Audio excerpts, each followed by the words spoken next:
Today we're going to be diving into Star Wars Yoda. This is a newer comic book series. It's only 9 books, and today we're going to talk about the first 3 books. Book 1, 2, and 3. These books cover the story arc of Light and Life.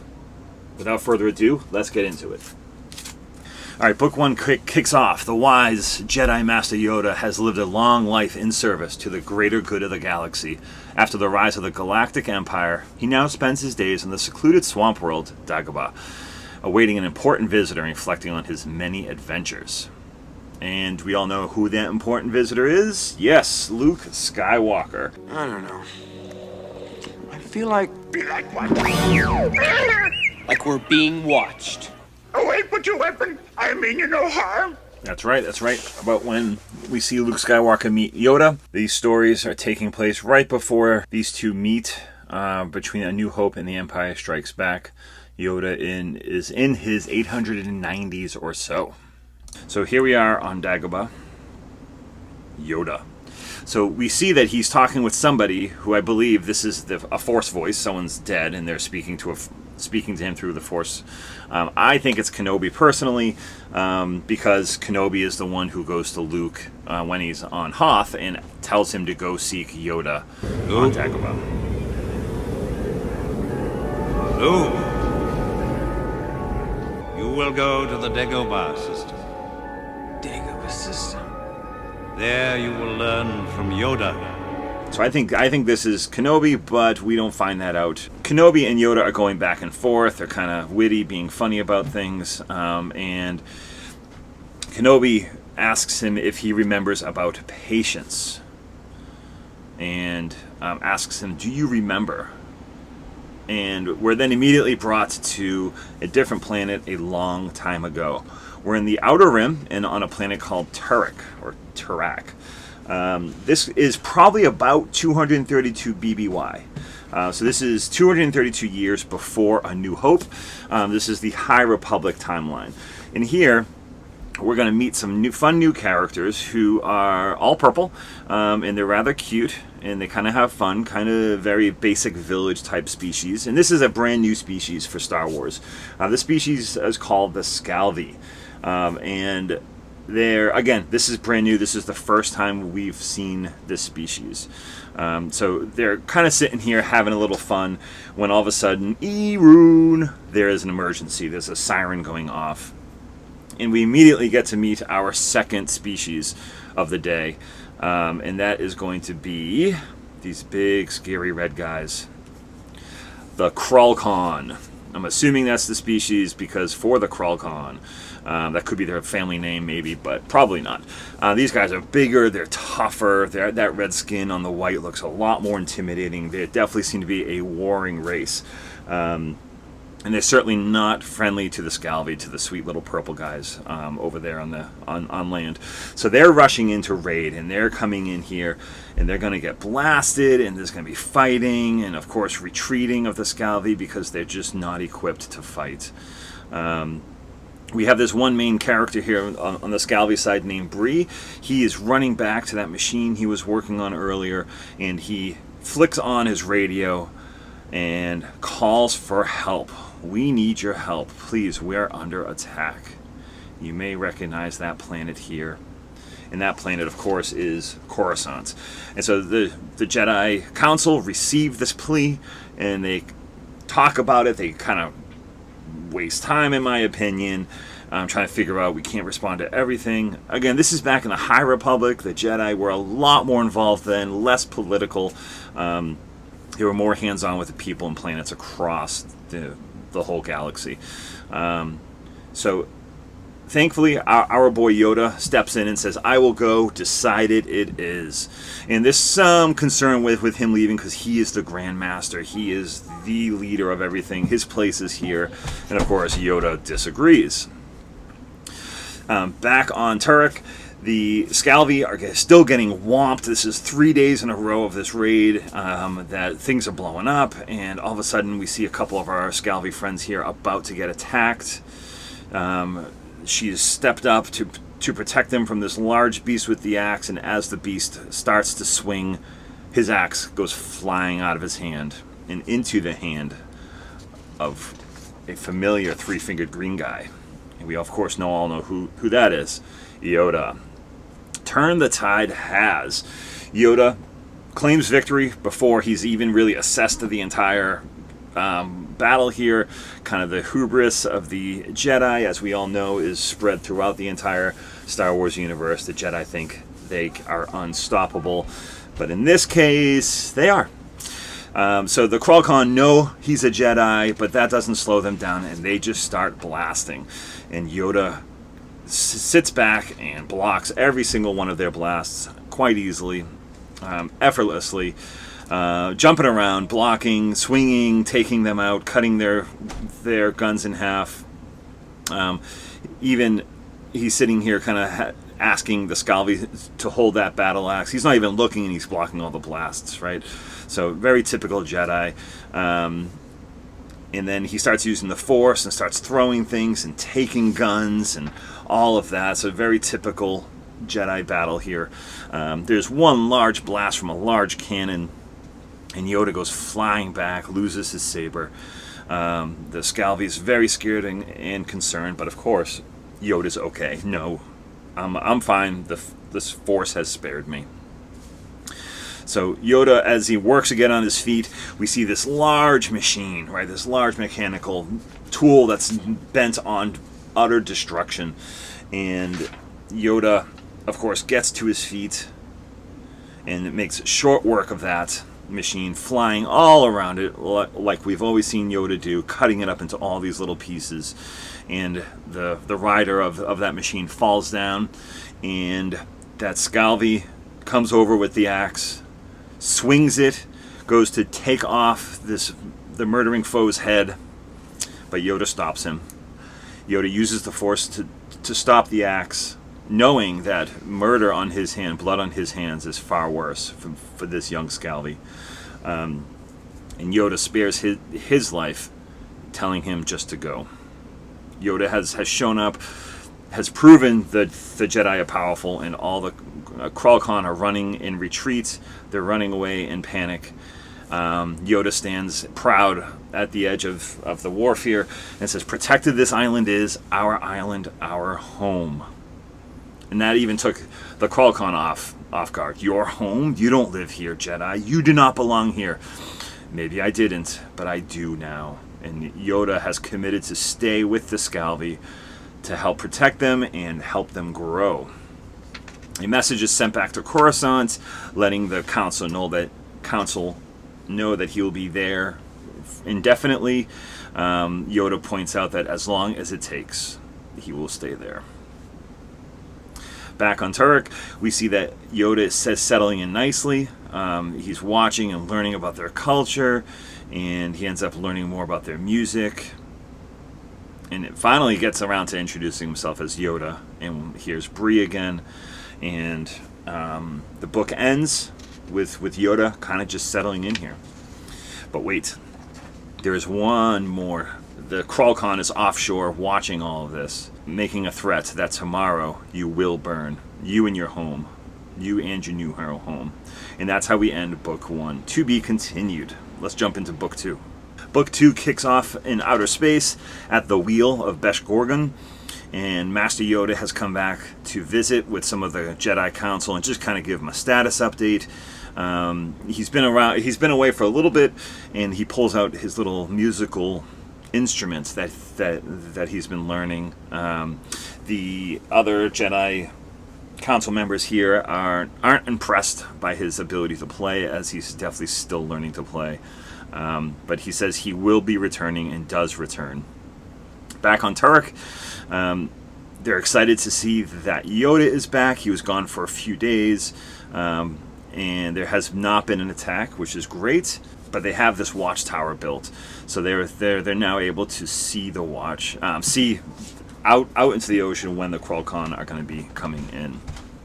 Now, I like this little banter here that this would be finished a lot quicker if you used that magic of yours. And Yoda really stresses the point that there is no shortcut, right? They should be the ones building their own defenses. And I just appreciate that he could have finished this for them much faster. But of course, when something goes awry and all these boards start flying down, Yoda doesn't just say, well, you should have taken care of that yourself. He does swoop in and help and causes those boards to float, which is so cute. And then there's some arguing and bickering across the Scalvi. Back on Coruscant, Yoda shares an update that his work is far from done. And the Jedi Council is really getting concerned about his attachment here. And we all know attachment for Jedi is not healthy. But as we can see, he's spending time with them, helping them build, helping them fight, helping them defend themselves. So we continue through. There's some little fighting and bickering back and forth. Nothing too big to concern ourselves with. And then all of a sudden, boom! There's a Crulkon raid on land, and then they came in through the jungle, not through the water, and they come swooping in, and now the Scalvi are able to fight, and they're able to put up a good defense. And Bree yells out, "Yoda, help him! Yoda, where are you?" And they can't find Yoda. I suspect Yoda right now is kind of laying back, seeing how they've been trained. He knows the situation, right? He knows the Force. He has a good sense as to what's going on and is able to kind of just see and watch to make sure that the Scalvi are learning and that they're able to actually defend themselves. Bree starts looking for an activator here, and he runs over, he grabs it, he pushes a button, and a loud screeching noise goes through, which scares the Crulkon away. It seems to hurt the Scalvi, but not as much as the Crulkon are being hurt by it. So they're actually able to conquer the Crulkon in this small battle and take them out, and they all retreat because of that noise. Bree notices, and everybody notices, that Yoda's not here. They even have his lightsaber. So something bad has happened to Yoda here. So they're starting to look for him all around the island, and they can't find him. They find a skiff from the Crulkon, and they board it. They find some weapons, and they're going to simply say, "Crulkon has taken Yoda. Let's go get him back." Back on the Crulkon platform, we see a couple of Crulkons walking, and we do see that they have Yoda captured. What's really fascinating here is Yoda's captured by rope. As if rope could stop a Jedi. So really fascinating that he's let himself be captured. He has let himself stand here, being a prisoner. And then all of a sudden, we start hearing blasts, and it's the Scalvi boarding party of 3 come in to help save Yoda, and they start blasting through the Crulkon, making their way over to where Yoda is captured. Bree finds Yoda, frees him with his own lightsaber, and then holds the lightsaber up just to shed light up on the upper level, and notices that the Crulkon children in the dire circumstances they're in, and even exclaims, like, "This is how they treat their own children." So now he's enraged, now he's mad, and he makes, "I know you're animals," and Yoda's trying to say, "Wait, listen, you must," and he yells, "Animals," and lunges his lightsaber into the large Crulkon's chest. Yoda simply says, "Bree, no." And this is where Book 2 ends. Right on the edge. What's going to happen? Well, let's find out. Let's jump into Book 3. Book 3 starts off back on Turek in the Outer Rim. Animals, I tell you. We see these 2 young Scalvi fighting. That could be Bree, but I don't think it is. Even though she says, "No, Bree, don't." And she's pretending, I'm dying. And then somebody walks in, Tren, Carl. So obviously that's not Bree then. That is enough, right? And this is their uncle Bree. So this is now Bree, much older, maybe 20 plus years older. And they're just recounting his victory over the Crulkon. And Bree doesn't seem to like that. Here's a flashback of the celebration of his victory. But during that celebration, Bree notices Yoda kind of off in the distance. Goes up to him, and Yoda basically shares that he's disappointed, right? That there was no reason to kill him, and now that they can defend themselves, Yoda doesn't need to stay anymore. Yoda has failed, right? He was trying to teach him how to control himself, how to be kept, control his anger, and Yoda even admits that I allowed myself to be taken, and I did it for a test to see how much you have learned, right? So Yoda then flies off, and now we're back to the present, and you can just tell Bree is not a happy dude. He's got a lot of weight on him. He's feeling regret, remorse about not just killing the Crulkon, but also losing Yoda. And he just lashes out in anger as he reflects on that. And then he hears a little bit of music. And sure enough, there's Yoda playing his little musical instrument. And he's just sorry. He's down on his knees. He's so appreciative of seeing Yoda again. I mean, you look at that. He even gets a couple tears. And all of a sudden, Eeroon! And the alarm is back. The Crulkon are coming back. And Bree mentions, this can't be a coincidence. You knew they were coming, didn't you? It's been years and years since the Crulkon have been back here trying to raid. And Yoda happens to show up at the same time. Bree wants Yoda to give him the advice. What should I do? What should I do? Yoda just keeps playing his musical instruments. Right, Bree's nephew says, let's fight, let's go attack, let's show them how strong we are. And Bree says, no, let's raise the defenses. We want to defend ourselves. We don't let them in. We don't want to fight. And so the younger kids, his nephews and nieces here, sneak off. They take matters into their own hands, and they board the Crulkon platform. And they sneak on. And there's a young Scalvi that jumps on one of them and starts yelling at them, saying, you should be scared, you should be scared. But as we can see here, it is a small Crulkon. And so this Crulkon is the daughter of one of the warriors. And so later that day on the Crulkon platform, as the warriors come back, one of the warriors learns that her daughter was taken. The Scalvi have taken her daughter, and she is beside herself. Back with the Scalvi, they also learn that they kidnapped a child, and immediately Bree says, we need to release her. We need to give her back. They haven't bothered us for decades. What are you doing? Right? And so all of a sudden we hear gun blast. It's the Crulkon at the door. And of course, they start hurling insults and accusations and threats that they're going to come in and destroy them. And so they start spitting at each other and fighting about this. And as the doors open, the Scalvi are starting to defend, and even Yoda gets in on this action, right? So now even he says, I am here with the Scalvi, and I will defend. I will fight as required. And Bree says, and the Scalvi stand with you, Yoda, but there will be no battle here. And so immediately Mom jumps in the water and starts running for her daughter as Bree's just holding her non-threatening, and it allows her onto her his docks. And he says, the past is done, the future has yet to be written, a future we share. And we see Yoda down there kind of happy about how this is going down. Back in Coruscant, Yoda gives an update saying, I will be coming back. There's still help. By the way, there's no fish in the ocean, so send an environmental team. Yeah, that's nice. And we see here that all that was needed was a little patience, right? And so this story arc covers Yoda's reminder of patience, right? Remember the beginning of book 1. He's talking with that Force spirit, I believe Obi-Wan Kenobi. And so these last 3 books help Yoda remember about patience.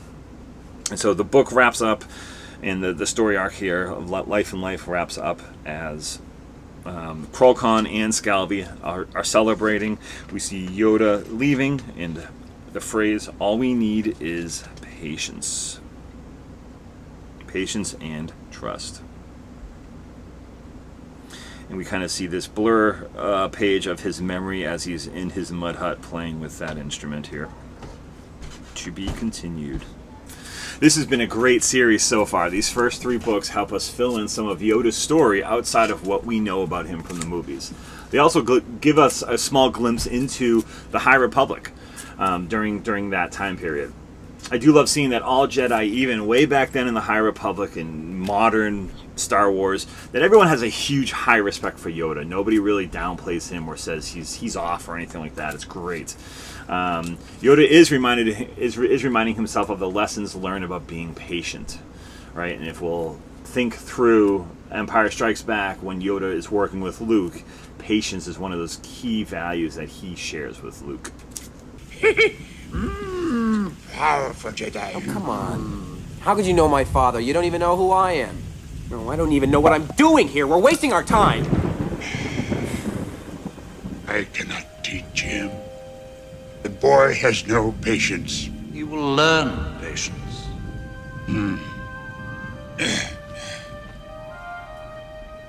Stay tuned for the next 3 books covering students of the Force, where we'll see a young Dooku.